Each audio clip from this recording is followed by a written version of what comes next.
Hello guys, good morning. সকাল সকাল চলে আসছে আমার বাবার বাড়িতে। এই যে দেখো কি অবস্থা আমাদের একদম গোটায় ঘাস হয়ে গেছে, বাড়িঘর ভেঙে গেছে। মানে ঠাকুরঘর, আমরা ঠাকুরের তেল সিঁদুর দিতে আসছিলাম, তো ঠাকুরঘর পুরো ভেঙে গেছে। তো তোমাদের দাদাভাই এখন ঠিক করলো। তো ও পূজা করছে, আমার পূজা করা হবে না, তো ও পূজা করছে। তো সব লাগানো আছে, তো ভাবলাম তোমাদের সাথে লাইভে একটু দেখাই দিই। তো এই দেখো পুরো ঘাসে ঘাস, মানুষ নাই কিন্তু অনেক গাছপাতা অনেক কিছু হয়ে গেছে। তো এইদিকে ভেঙে গেছে, এদিকে ভেঙে গেছে, মানে লোক না থাকলে যা হয়, এলে বৃষ্টি হয়েও এলে ভেঙে পড়ে গেছে। আর এই যে গাড়ি দাঁড়া করা রাখছে এটুকুটা রাস্তা, এই যে এখানে এটা আমার মায়ের রুম,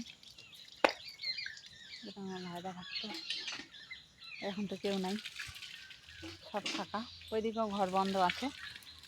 তো এই যে হাত ধুচ্ছে তোমার দাদা হয়। তো ভাবলাম তোমাদের সাথে শেয়ার না করলে কি কেমন হয়, যে আসছি বলে একটু শেয়ার করলাম। এই যে এদিকে বাড়ি, এই যে এদিকেও বন্ধ আছে, পুরো বাড়ি সব বন্ধ। এই দেখো লক করা আছে, ভেঙে গেছে, সামনের দিকটা ভেঙে গেছে, ওগুলো আছে। তো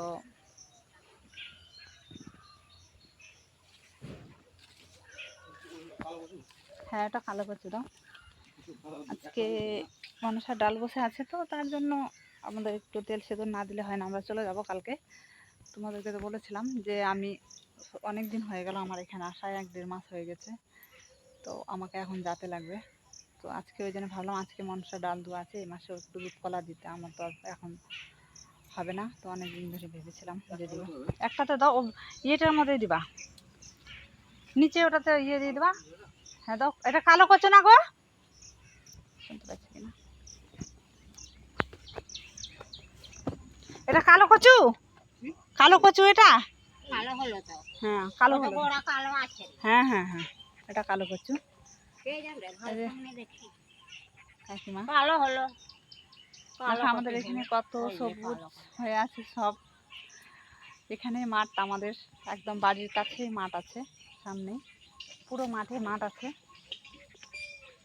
এই দেখো, এই যে আমার ছুকরি বৌদি আসতেছে, তোমরা হয়তো দেখছো আমার ছুকরি বৌদিকে, আমার ভিডিও, আমার ফেসবুকে অনেকে দেখছো যে আমার এই যে বৌদি।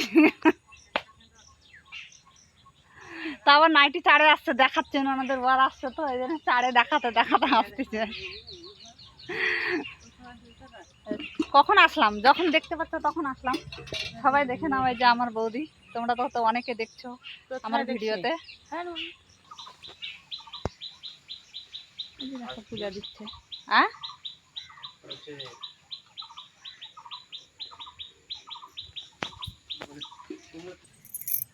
হয়ে গেছে পূজা দেওয়া, এখন বাড়ি যেতে লাগবে।